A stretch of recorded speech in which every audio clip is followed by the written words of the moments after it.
5-minute penalty to Chicago, a game misconduct, and then Manson having words with Steven. And now Butcher gets into it. We're going to have a brawl, folks. Stand by.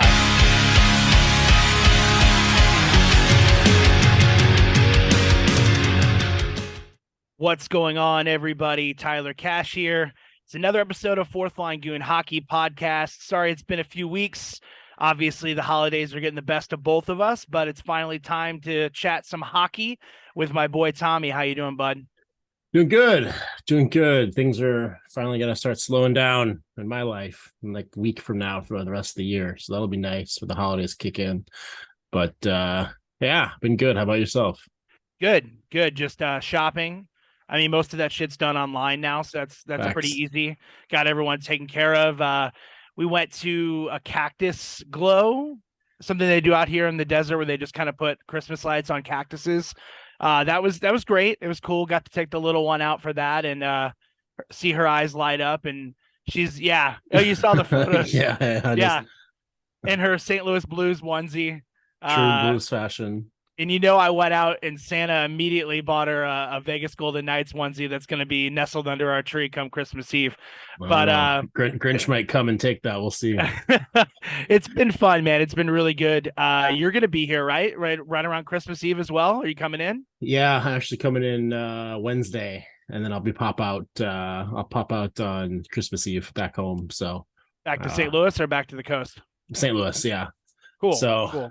I think my brothers are coming in too, so it'll be a nice blues affair in town because we. Oh my God! Here. Yeah, Oh God! In Vegas. So man, 3 golfs don't make a right. I'll put it that way. That's true. Is it a full trio? Full trio? It is the trio. Jesus. So all right. Well, we'll have to see how that goes over. We'll report back for sure. Yeah. No kidding.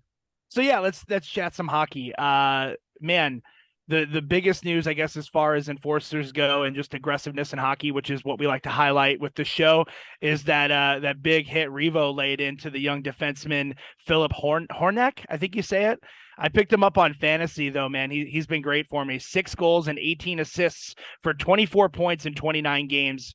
It's amazing for a 25-year-old defenseman. Yeah.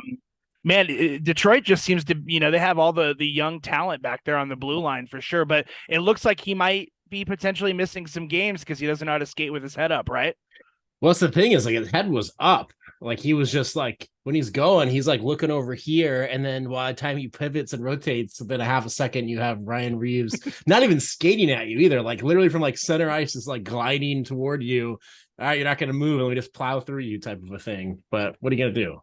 You don't let Revo go straight down Main Street with an agenda. Like, that was, if he didn't have the puck, that was full on charging, but clearly, it's a hockey play because he had the puck. And I mean, I know you're going to agree with me, but clean hit all day, every day, right? Yeah. I mean, this is where you start getting into that situation. Like, okay, his head's like down low, guy's a little bit shorter, but also like he hits him in the head. Like, yeah, do we need to protect players getting hit in the head? Sure. But I don't know. Guy's gonna do that to himself, and like again, it's not like Reeves went out of his way maliciously to sprint at the guy. He just kind of cruised down, like you said, cruise down Main Street, and all right, you're not gonna move. I guess I'll hit you. Type of he's a one-man wrecking crew. That's why he's out there, right? He was on a warpath that night. He was just taking dudes out left and right, and then he got into a little bit of fight that lasted like 3 seconds, and he took the dude straight down. Mm-hmm. Man, he was on one, but it's fun to see. It is not fun to see a young defenseman like Horneck get hurt. So obviously we hope the best for him with healing and that he's back onto the ice earlier, than later, because he's having one hell of a season, like I said. Wish the best for him, but fun hockey nonetheless. I mean, it's just good old fashioned tough guy hockey, and you got to be more aware of your surroundings, right? Especially when you're right there trying to dish the puck out. Agreed. You can't let a guy, a big tall glass of water like Ryan Reeves right down the Main Street. Yeah. But yeah, go back and watch the clips. Everybody shared them on social media for sure. Watch that if you didn't catch the game. And those Minnesota Wild unis, I gotta give them props. Those look wild, and yeah, pun intended. Ha, The goalie setup alone, man, the pads and the helmet with everything is just great. I thought it much better version of the Subway reverse retro jerseys that we saw a couple years ago. Agreed. Keep it on maybe the brawler enforcer side of things, maybe on the other side of the glass, if you will. What was it? Boston Bruins, Arizona Coyotes had a little bit of a tussle. Saw what was it, like 3 or 4 people going at it. Guy like launched himself out of his row to like fight someone else. Meanwhile, you have like an officer just kind of like sitting there, like, all right, well, when this ends, I gotta take you all in. And then what? Through the whole thing, I guess the Coyotes CEO confirmed that someone's finger got bit off, which is absolutely wild. I know there's a picture floating around there of the guy with like the cast around his finger. The thing is, it looks like it's a finger. It looks like it could be a hearing aid. It could be, I don't know. It's interesting that there's like no blood with it. I don't know. I guess it was a clean bite, right? So yeah. My favorite part about this is who would have guessed that throwing an NHL hockey game on a college campus in such a small quarters would resort in these kinds of confrontations. Of course, right? It's more of a party atmosphere. It's kind of like having hockey here in Vegas. More people are going to be drunk. They're going to be rowdy, and you're on a college campus, for Christ's sakes. Like, and there's not even seats, right? Like they're essentially sitting on bleacher style seating. In the student section, they have normal seats otherwise, but the student section is like bleacher style. Yeah, because the cop like jumped, man. He cleared like 4 rows to get down practically at the ice to hold the guy back. Yeah. So, don't bite other fans' fingers off. That's for sure. That's a little bit too far. But that's the first time I feel like I've heard of someone getting a part of their body removed in a fan fight, and God knows I win. Like you heard broken bones or people, unfortunately getting their heads smashed or whatever, but like to lose a body part. Imagine if it was a Bruins fan that lost his finger too. He went to Arizona to watch his team get slaughtered by a horrible slaughtered, but that icing call. It was like 15 seconds left in the game. It was 2-2. The puck went through the crease, and the ref or the linesman couldn't really see if it hit the goalie or the net or not, and waved off icing when it should have probably been. But at the same time, the Bruins defender took like a really shitty path to the puck, so everyone thought it was going to be icing.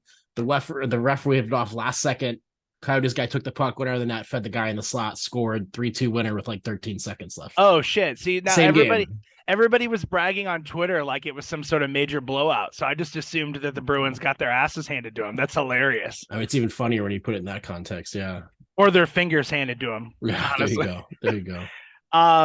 So moving on, also with the Boston Bruins, and we can throw the Colorado Avalanche into this conversation. Apparently they inquired about Jonathan Toews from the Chicago Blackhawks, who's also up on his deal. He hasn't been brought up a lot like Patrick Kane has, but he's also got 10.5 on the books, 9 goals, 6 assists for 15 points in 26 games.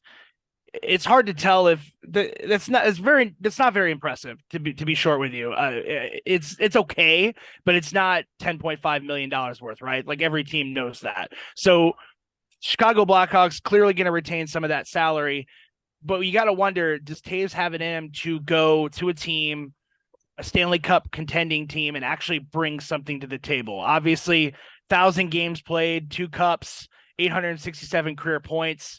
The question is, does he still have it in him? Well, I don't think that's necessarily the question. I mean, he's won multiple cups. He has been a captain of multiple cups, obviously. The question is, how do you trade this guy to a contender with his cap hit? Like, cool, yeah, you can retain half of it. That puts you at what, $5.25 million?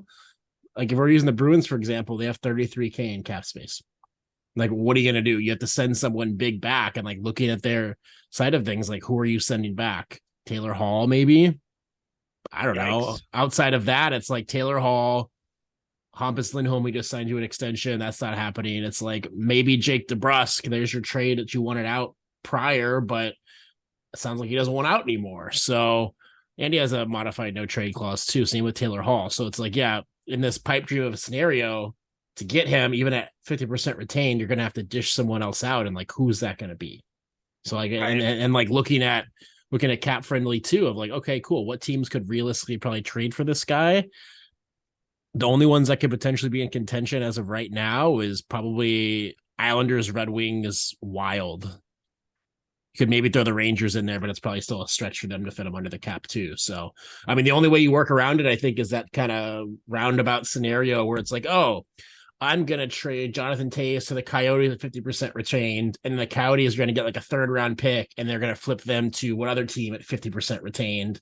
That's the only way I think it works. Yeah, you're going to have to get a third party involved for sure. But also you have to get Taves to waive his full no movement clause. He's in the same scenario as Kane. Yep. And he's probably fat and happy in Chicago, nearing the end of his career. He's got a family, I'm sure, at home, and he's not going to uproot just for anybody. It's got to be a contending team or a team where he can sign his next contract with and see a future with. I just thought it was interesting that Taves' name started getting involved. And we are hearing that shortly after the holidays, they're going to be taking serious considerations into moving both him and Kane. I heard the Rangers were in on Kane, which would make sense to reunite him with Panarin. They kind of had that chemistry. I mean, Taves is involved in all this as well, but just an interesting thing to see his name out there as well, and that teams are actually inquiring about it. But you said the Bruins have no salary cap. The question is, the Colorado Avalanche could, right? Because they have all these injuries. I don't even know half the guys are on the Colorado Avalanche right now because everybody's hurt. So how many of these guys are going to be on LTIR? Are you going to be able to squeeze some space out of that? Maybe some of these players take until playoffs to properly. Yeah, I mean, if that's the case, you're looking at having to maybe it's plausible or not, but you're looking at like Landeskog needing to be on LTIR after a whole year, maybe like a Kucherov 2.0. Right. But that would probably be the only way it works for them, because the other guys that are out, they're not even on LTIR. They're just on IR. So yeah, that's the only guy. Otherwise, I don't think it makes sense for them either. And then, yeah, obviously losing some key pieces to injury this year, currently losing some key pieces in sort of free agency as well with Kemper and Kadri too. Like, you really want to move someone else to bring in a Toews. Like, does it make sense? So I don't know. It's tough to say. I mean, a lot can still happen here in the next 2+ months till trade deadline. So I don't, at this point, it's hard for me to pick out like a favorite for him, quite honestly. It's going to pop up so quick though, because trade deadline is what, March this year? So it's like we're only a couple months away. This is something that they've been talking about for quite some time, and they're going to revisit it after the year. And maybe some teams might be interested in inquiring about these players so that they can have them longer than just the trade deadline, a little bit more time to mesh. But as you said, salary cap is going to be a huge issue. But and the other thing to consider too is, I mean, even with it being retained, I believe, correct me if I'm wrong, they're just, I don't know if that stays on their cap books or not. I guess it does. I was going to say, yeah, they're going to have to probably keep half retention on both of them, because if they don't, like, they're going to be almost below the cap floor as it is. So like, they're almost forced to do it from that perspective as well. So yeah, whatever happens, whatever 3 teams get involved to make a deal happen, Coyotes are the ones to probably do it. Maybe the Sabres both have a crap ton of cap space that aren't being used this year. So probably wait for them to sneak out a couple of decent picks for a team that really wants to make something happen. So moving on with the whole topic of injuries, the Vegas Golden Knights are no strangers to the injury bug. They were dealing with that all last season. One could put up a solid argument that's why they actually missed the playoffs last year. This year so far, not near as bad as it was, but it's starting to get there. So we have Alex Pietrangelo out for personal reasons. Zach Whitecloud, young defenseman, out month to month with a lower body injury. Shea Theodore out week to week with a lower body injury, and Jack Eichel also lower body injury. It looked like he might have strained some, like just a muscle, not near as serious as everybody else day to day. They're finding ways to win games. It's not pretty, obviously. They're winning 1-goal lead games, and blowing multiple goal leads in the second period because they just don't have the personnel. I guess is, do they have the ability with depth, with young depth, or just enough guys to fill the slots to get them in a playoff picture months from now? Like, let's say for whatever reason, Petro doesn't skate with the team until the spring, or same with Zach Whitecloud, Shea Theodore, majority of your blue line. Are we looking at still a contending team, or are they going to have some struggles here? Yeah, I mean, looking at it right now, like, they pretty much have a 11-point cushion between where they're at and technically being out of playoff contention. I mean, I think at this point in the season, being over a third of the way through, it'd be a very large surprise, regardless of injuries, if they don't make playoffs, not just where they stand, but to lose that much ground, especially to some lesser opponents in their division, playing San Jose probably a couple more times, playing the Ducks a couple more times, things along those lines. Like, it'd be very surprising. That being said, too, like, Seattle's kind of cooled off. They're not really there. And then you have pretty much the Kraken, LA, Calgary, Vancouver, to a degree, all kind of battling out for those other two division spots and wildcard spots as well. So, yeah, I mean, the question is going to be, I think it's going to come down to, like, in my mind, like, Knights will make playoffs, whether it's division or not. I don't know, like, winning their division. But yeah, the question I think is going to come down to, how healthy are they going to be going into playoffs? And then also, I think the big question mark on top of that too is, and I know he's been great so far this season, is like Logan Thompson. He's, I feel like, cooled off a little bit these last few games. And this is his first like full season, pretty much as like a full starter in the NHL. Like, how much is that going to take a toll on him down the road? Are you going to have to lead on Aiden Hill a little bit more, who's, again, also been pretty solid, but like, got great numbers. He's a career backup too. Like, he's a career backup for a reason. So I think that's kind of what it comes down to, is how does the goaltending hold up with these injuries? And come April, where's the team health-wise? And, what that looks like. Yeah. I think if you're going to have this many injuries, now's the time to do it. I mean, obviously, there's no ideal time for a team to go through this much with their roster, especially on their blue line. But as you said, they are getting help from goaltending. Aiden Hill, it has been a career backup, but he's also played on some pretty shitty teams. San Jose Sharks, the Yotes. This year, though, I mean, the last couple of games, he's taken a little bit of a beating, but he's 8-2-1 with a 2.62 goals against average and a .907. So low 900s for the save percentage. But I remember reading online somewhere that essentially you just want your backup to be able to win 50% of the games. If you can get half of the starts from your backup winning games, and you're looking pretty damn good. Yeah. Obviously, we know Logan Thompson is in contention for potential Calder situation. He's having himself a hell of a year. My thing is, we're seeing some of these younger guys step up, and that's exciting, because I know a lot of people have trash talked the Knights, saying that they've traded away their picks and their youth and haven't really properly developed some of these guys. And I mean, we're seeing quite the opposite. You got Paul Cotter. They brought him up on the top line to slot in on wing, and they moved Chandler Stevenson to the center. In his first game being brought up to that top line, he netted 2 goals against the best team in the league, the Boston Bruins, and that's on the road. They brought up Daniil Miromanov, which I've been a fan of his for a while now. The dude's just an offensive weapon back there on the blue line. He just hasn't been able to crack the Knights' defense because there hasn't been a lot of room for him. But he netted his first NHL goal in their road win against the Jets. He had 3 points that night. It's which is awesome to see as well, as he's a lot of fun to watch. My concern with this team is they're not winning at home. And they do say that if you can get those road wins, you're looking pretty good. Like, that's the harder part of the sport. And on the road, they're 13-2-1. And at home, they're 8-7-0. I don't know their goals for and goals against in that scenario, but I've been to just about every home game, and I can count on my hands how many times they've scored goals. It's just a drought. They just can't score. Why can't this team win at home? What's up, Goons? Tyler Cash here from the Fourth Line Goon Hockey Podcast, interrupting today's episode to talk about our newest sponsor, Jesse Ray's Barbecue. Las Vegas barbecue has become a style of its own over the years. To sum it up with one word, it's perfection. Come try their award-winning slow-smoked ribs, chicken, pulled pork, hot links, and brisket. When I stopped in, I made sure I ordered the Fortress, and it was delicious. Let me tell you what, come in hungry or come with a bunch of friends, because there's a lot of delicious food on that plate.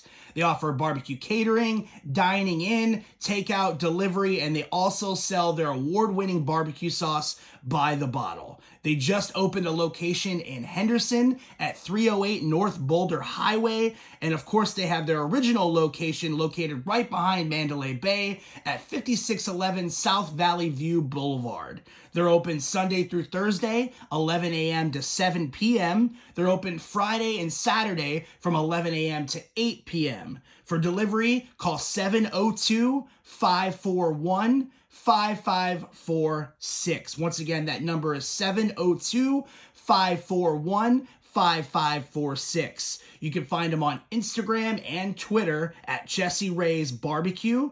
And let me tell you what, ever since I moved out here to the desert 2 years ago, no other barbecue compares. Jesse Ray's is the real deal. Check it out. You will not be disappointed. We already know Schlafly Brewing Company is back to sponsor another season of Fourth Line Goon Hockey Podcast. But did you know that Schlafly is responsible for some of the best tasting craft beer I've ever had? No joke. One of my favorites they offer is the White Lager. Lagers are usually bright and clear. Theirs takes the focus away from those qualities by emphasizing an orange zest and silky finish. Their rare style dates back to the Middle Ages, where beer was matured in deep vaults for months before emerging smooth and rich in vitamins. It remains unfiltered from keg to cup, bringing to life a German tradition with a twist. My family is German, and we love this beer. They also have the Just a Bit Hazy IPA. Their coffee stout dropped on Halloween weekend. Make sure you check them out on www.schlafly.com. That's SCHLAFLY.com. You can find them at Schlafly on Twitter or Schlafly Beer on Instagram. Schlafly Beer. Drink Mo Beer. Are you looking to sell your home? How about finally buying your dream home? Well, then look no further than Sin City Properties and my boy Adam Neglick, the smooth skating agent from Realty One Group. This is a true story, not just an ad read. My mom recently moved halfway cross country from St. Louis, Missouri to fabulous Las Vegas, Nevada, and Adam was the man. Not only did he help her find her dream home, he made sure it was a smooth transition financially. He even helped us move.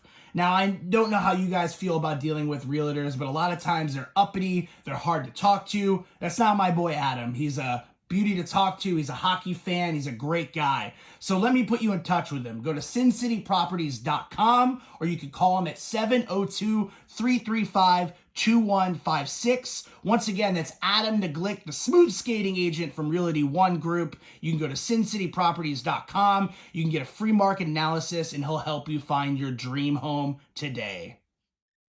I mean, it's interesting to ask that question because you go back to the first few years in the league and everyone, Vegas flu. Vegas, oh, let's go party and I'm hungover and I gotta go play a game or whatever the case may be. And Vegas dominated at home, right? And now it's shifted to where they're about 500 at home. I mean, quite honestly, it could be that situation of, comfort of knowing like, oh, we played really well at home. We always have. We'll do good here and maybe taking the foot off the gas a little bit. Obviously injuries here too, but that's all I can really think of. I haven't really sat down and compared the difference between like strength of opponents or who you played at home so far versus on the road and stuff like that. But at the end of the day, if you're playing 500 at home and you're 13-3 on the road, I think you have bigger problems, quite honestly. So I'm starting to wonder if it's teams taking so much precaution to where they're not partying, they're not gambling, they're not going out. And you got an amazing facility here. I'm actually podcasting from the practice facility, and we house these away teams for multiple days. Like they come in a couple of days early and actually get fed well, have amazing meals, probably have an awesome hotel set up, like spa days, like eating well, like practicing. It's a lot different than when you're just flying in for the night and you're like, what up? Oh, we lost tonight. Let's go out party, right? Let's go hit the strip and let's drink a bunch. Like I think that was the MO the first 2 years, and teams are kind of starting to come around to that.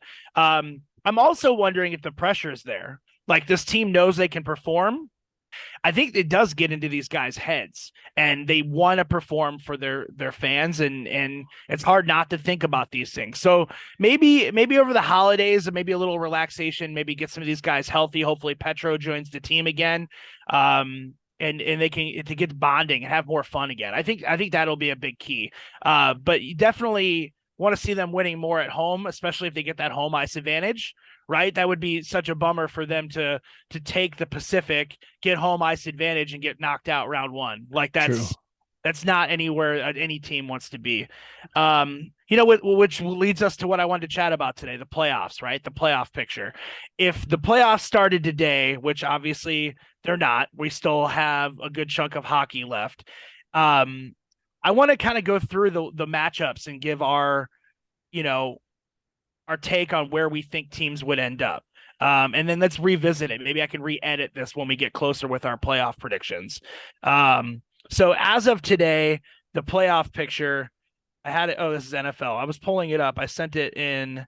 I mean, I got everything here. I can run through it. We can go. Yeah, you right. You take the. Yeah, we go west to east. Like right now. I mean, obviously, there's so many things to consider with games in hand. Right. We know that anything can happen. One of these teams could not even make playoffs, honestly, or multiple. True. So but if it was starting today, and we've seen that most of the teams that are in a playoff picture by American Thanksgiving are good to go, and now we're at American Christmas. So we should have a pretty good idea of what playoffs look like. Go ahead. Yeah. So, I mean, the one I think that you would dread, but I think you'd be fine with is like right now, present day, it would be Vegas hosting the Avalanche. So like as of right now, the way it stands, hard to think that Vegas wouldn't win that with the injuries. Like granted, yes, Vegas has injuries, but also understand the injuries that the Avalanche have as well. Like no Landeskog, McKinnon's been in and out of the lineup. Like half of their lineup is like AHL guys. It's rough. Like I'd be hard pressed not to think Vegas would take that at that point. But yeah, I mean, I think that's a pretty obvious one, at least to me, as of right now. Yeah, so the Vegas Golden Knights are 5-2-0 versus the Avalanche in playoffs of all time. I've said this before. They always have the Avs number. Obviously not always. I'm going to eat my own words there, but they have a pretty good record when it comes to facing the Avs in the postseason. And we saw them get, destroyed game one. What was it, 2 years ago with Leonard in net, and then they put Fleury in and then won the next 4 in a row, like just banged them out like that.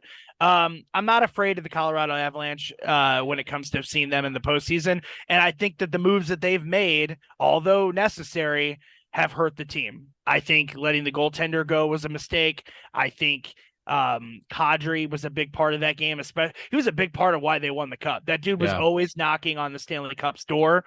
He was either contributing in a positive way or a negative way. That's, neither here nor there. But I would say that Kadri being missing, although not having a great season so far this year, was a big part of their Stanley Cup run. And then also you had the young guys that hadn't got paid yet, like Valery Nikushkin. I always say that guy's name wrong, but he's making $7 million, right? Yeah. And he was making nachos and cheese, and he was a big part as to why they won in the playoffs. So I just don't think they're the same team. I would feel confident with the Knights for sure. But keep it in the Pacific, then you have interesting matchup between the Kraken and the Knights. I don't think I expect the Kraken, even at this point, to still be like right up at the tops of the division. Well, not tops, but like right in the thick of things for a division spot there in the playoffs. This one's tough. Like, I don't trust Seattle's goaltending still. No. Granted, like they've had a very strong like run, I feel like on their goals against sort of throughout the year. They're sitting at 91. And then compare it to the Kings, who's played 4 more games, they've let in 27 more goals at 118. So I mean, I think the Kraken from a defense and an offense standpoint, again, reminded a little bit of the Blues, and rightfully so, being an expansion team in this sense where they don't really have that star player, but they have depth to a degree and can make shit happen both on the blue line and up front. Goaltending's a question mark. I think you go to LA and you run into the same situation too, where you have some older guys like Kopitar and whatnot on the front. You got Doughty now for this playoff run, but then you have Cal Peterson, who lost any sort of confidence he had, and then Jonathan Quick, who's just getting older and older and is average at this point. So my gut's telling me Seattle, but it's I don't know. It's hard to rule out quick. Oh, I gotta say the LA Kings with that for sure. I mean, they surprised everybody last year, nearly took out Edmonton, and Jonathan Quick can still show up in the playoffs. Yeah, he's old and he might be able to not be able to play a full season to his full caliber like he used to, but he is able to steal some games. I mean, I don't know. Even that first year matchup, I know we're going 5 years ago at this point, where the Knights swept the Kings in that first round. They were all like 1-goal games. Like Yeah. Quick was insane. Like he's still capable of being a good goaltender, and I would take him all day over Martin Jones or Philip Grubauer, to be honest, at this point. I mean, people forget what Martin Jones went to a cup final, right? And a Western Conference. Am I crazy? Yeah. So, And both under DeBoer, right? I think so. Yeah. Yeah. So I don't know. I think DeBoer had like a good defensively structured system that allowed him to probably look like a better goalie than he really was. But yeah, I'm going to go Kings in that one. Okay. Then we go over to Central side. You have Stars hosting the Oilers. Also interesting one. Ottinger and Net's been pretty damn good. Stars have been one of the best teams in goals against this season. And you got Jason Robertson there too. And you got obviously on the Edmonton side, you got new goalie Jack Campbell in net. You got obviously McDavid and Draisaitl, and then as Jordan Greenway said, the most useless $9 million player on the back end, and Darnell Nurse. But yeah, I mean, I think this one's interesting too because this one I think gives me the same vibes as like that. If this were to happen, that same LA and Edmonton series, I feel like the year prior, where the Kings really played hard on him and got him 7. Like, I feel like if there's an upset, it could be this one, but I would say it goes 7. My gut still tells me Ottinger is going to show up to finally have a chance in the playoffs and make something happen. So I'm still taking Stars in this one. Robertson versus McDavid. That would be Pretty literally sick. The best matchup possibility for the NHL right now. Just so much hype. I got to go Dallas Stars. They're one of my picks to go all the way and win the cup. And to be honest with you, yeah, their defense has been insane this year. Their goaltending from Ottinger has been awesome. They have the same firepower up front as they do with McDavid. I mean, Robertson and McDavid this year are kind of a wash. Like if you look at their stats, I know they're right neck and neck when it comes to goals and finding the back of the net. I got to go Dallas, and I don't think it would even be close. If it happened right now, I truthfully think that they'd take it in 5. I just don't think Edmonton has the goaltending. Campbell's not the guy for him, which is weird because I think if you went back and listened to one of our other podcasts, we probably were praising that move in a sense and talking about how stupid the Leafs were for letting him go, which we're wrong because the Leafs are 4th in the entire league right now, and Campbell's shitting the bed. So, yeah, I don't know, man. I would go Dallas, and I wouldn't think it'd be very hard for them to close it out. Fair. Okay. And then last one in the West, you have Winnipeg Jets hosting Minnesota Wild. I think I gotta go Jets. I'm sorry. Yeah. I mean, their defense has been stupid this year. I think they had the least goals against allowed, second least, third least, fourth least, somewhere top 3, top 4 goals against the season. Hellebuck's showing to be the Hellebuck that everyone hoped him to be. But yeah, I mean, RIP Revo there. But I don't think Minnesota's firepower with what they lost in Fiala and whatnot this offseason. I think it's got to be the Jets. Even though you didn't really have them as a playoff team, I feel like we're kind of on the cusp.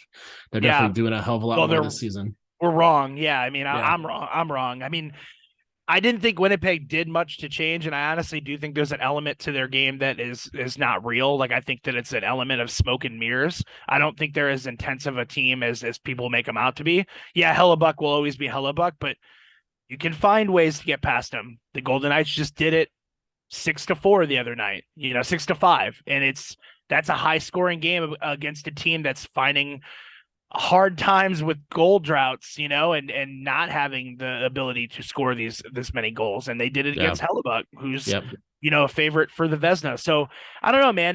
But the Minnesota Wild are hot garbage, right? And, they're going to need Reeves to play. He won't be a healthy scratch in the postseason for like the first time in a long time. Yeah, probably. They're going to need him. And yeah, he's fun to watch and he'll beat him up. But I think that'll just help the round 2 team overall. It's not going to be enough for Minnesota to push on. If those teams really did meet up in the first round I would definitely go Jets, but I think Minnesota misses. I think that they're going to be one of the teams that winds up missing the playoffs this year. Hot take right there. So let's run through the East pretty quickly. I know we're running out of time here for both our sakes with our limited schedules that we have, but moving over to the East, you would start off with top seeded in the league, I believe, Boston Bruins hosting the New York Rangers. Rangers are holding on to second wild card spot barely. Like I said, they'd fall back to earth, and they certainly have. I mean, it's still early in the season, but Boston's lost 5 games. 4 in regulation. I don't know how you don't pick Boston. They have yet to lose in regulation at home, 15-0-1. That's just stupid. Least goals allowed in the NHL. They're letting up like 2.1 or 2.2 goals a game. It's absurd. So without a doubt, as much as we both thought they would have struggled this year, like kudos to the Bruins. I think that's like Bruins in 5, even with Shesterkin and Yeah. I think it's Bruins in 5. I'm going to go Bruins as well. I mean, as you said it, they're 15-0-1 at home, and they're going to have home ice advantage probably in just about every scenario that they could be in, unless they completely fall off the map. I do think Shesterkin can make it a 7-game series. I really do, and they win it in 7 in Boston. That would be my prediction if it went down today. Okay, fair. We'll keep it in the Atlantic. Leafs versus Lightning. Wow. Again. I mean, for history's sake, I'm just gonna keep this one simple. I don't care how good the Leafs have played so far this year. Lightning in 7. Yeah, again, history will repeat itself. Unfortunately, because I think it'd be great for the sport, great for the league, great for Austin Matthews, great for me because it's fun to watch. If the Leafs actually made it out of the first round, if they did somehow get matched up against Tampa and they won, so like winning, that, like winning the cup. I don't think so, because Yeah. then you have to exercise the demons of the Bruins too. Like right after that, like right. That's too much in 1 year. Too much in 1 year. But if also, they do it, they could do it. Then I can see them going all the way. Side note, shout out to the Simpsons making a full hockey episode. I don't know if you saw the leaderboard or the playoff bracket. They had the Toronto Maple Leafs in the first round losing to a random team. Amazing stuff. If you haven't seen that episode, totally watch it. It's like Enforcer related. It's fantastic. Go to the Metro. Second seed overall in the East, Devils would be hosting the Islanders. Surprise Islanders are doing as good as they can. That could be real interesting. Yeah, or real boring. Yeah, in one of the two. In favor for the Islanders in that one. I got to say Islanders. I said it in the beginning. I was on the train. I said in the very beginning before the season even started, the New Jersey Devils were going to be a real team and they were going to make the playoffs for the first time in how long? I think since like 2013, 10 years. Something along those lines. I had them making playoffs. They're not a strong enough team to go deep into playoffs unless they make some additions and add some grit potentially. If they get matched up against a boring team like the Islanders, who are going to play boring Islanders hockey and play defensive minded, maybe throw their weight into them, it's no contest. Islanders all day with that one. I think I'm with you. I think you summed it up pretty well there. Then you got, wrapping it up, current day Hurricanes versus Penguins. Penguins have turned it on lately. Got up into the 3rd spot in their division. Hurricanes would be hosting. This is an interesting one too, I feel like, because Hurricanes do not have any offense, I feel like, but they have the defense to show for it. So I think the Penguins are in a different spot. They have a lot of offense to mask a lot of their defensive problems and potential goalie issues. Granted, Yari's been a lot better so far in the last few weeks, but I don't know. It's hard to go against a group of Letang, Malkin, and Crosby, regardless of how old they are. I think if they're healthy. Yeah, assuming they're healthy, I think I go Pittsburgh on this one. It's hard to not go Hurricanes all day with this. I mean, they don't have Max Pacioretty back healthy yet, so who knows what he could contribute to that club. If he's not going to make it back to the team this year, they have all that cap space, dude. LTIR for the rest of the year, and they're able to add and contribute and go out and fight. Maybe they go after Taves. Yeah, maybe they go after Patrick Kane. Like that could add. Like I would personally add Patrick Kane if I was the Hurricanes front office. I think that would be a lot to contribute. And then you got guys like Brent Burns, 37 years old, 20 points in 28 games. I mean, flourishing, right? Like he's no longer on the blue line with Erik Karlsson, and he's able to kind of be the man again. And every time he's going to be on a team, he's dangerous. He's made some deep runs with his team. So yeah, I got to go Hurricanes all day with that one for sure. Okay. So obviously some differing opinions there, and that wraps up the playoff side. I think we've got a few minutes left. I don't know if you have question or two to pull up we can maybe wrap up with. Let's do a few questions. Thank you guys so much for tuning in. I'm sorry that it's been a couple weeks between episodes. Obviously the holidays are getting the best of us, but go back, watch the most recent episodes, especially the Mount Crushmore one. I think we had a lot of good points there where we broke down some of the NHL's best enforcers of all time. I thought that was a rad episode. Sure. We had my boy the Brat Pack on, who's been doing awesome things with Barstool up in New Jersey, so shout out to him. And yeah, so we appreciate you guys. Make sure you're following us on YouTube and fourthlinegoon.com, all that great stuff. Let's do a question. We got time for one. Make it a good one. Yeah, so Tim Ward asked essentially what he was the inspiration behind this episode, playoff matchup. So we went through that. So shout out to that guy 448, awesome handle on Twitter for giving us that. Okay, here, I like this question. So Shannon on Twitter, Caddy Wampus 44, she wants to hear specifics about the call-ups for the Vegas Golden Knights. Essentially our assessment of Miro Manoff, if that will, in his season and the future ceiling within the next 2 years. I'm sitting this one out. This is out of my scope. Well, how about this? I'll answer how I feel about him, and then you give me one hot Blues take, and we'll end it on that. How about that? All right, let's do it. So we end with both our teams. I think Miro Manoff is awesome. I think he's got every bit of ability to be essentially the next Brent Burns, because he was a winger that they moved back to D to essentially fulfill a spot that they needed, and he provides awesome firepower from the blue line. He's just got to figure out his defensive game. And that's going to be scary for coaches like Cassidy to give him that opportunity, because they're going to want to play it safe. So I don't know. I could see him blossoming, but I don't know if he's going to crack the lineup if everyone's fully healthy. So Tommy, end us with a Blues take. They're doing shitty again. They're kind of shit in the bed. Are they going to make playoffs, bud? I think there's still a hope. I think hope's still there. I mean, I think once we get into probably circle back on that late January, in all honesty. But my hot take, I don't know if it's much of a hot take, quite honestly, but I do believe, regardless of performance, in my opinion, that Tarasenko does get traded. I think regardless whether it's Blues or reel off 10 in a row or not, I think Tarasenko still finds his way out, quite honestly. What about Ryan O'Reilly? Is he going to be on the team next year? I don't fucking know. All right, let's end it at that. Thank you guys so much for tuning in. We'll see you next week one more time before the holidays. We'll take a short break. So cheers, everybody. Cool. Let everyone.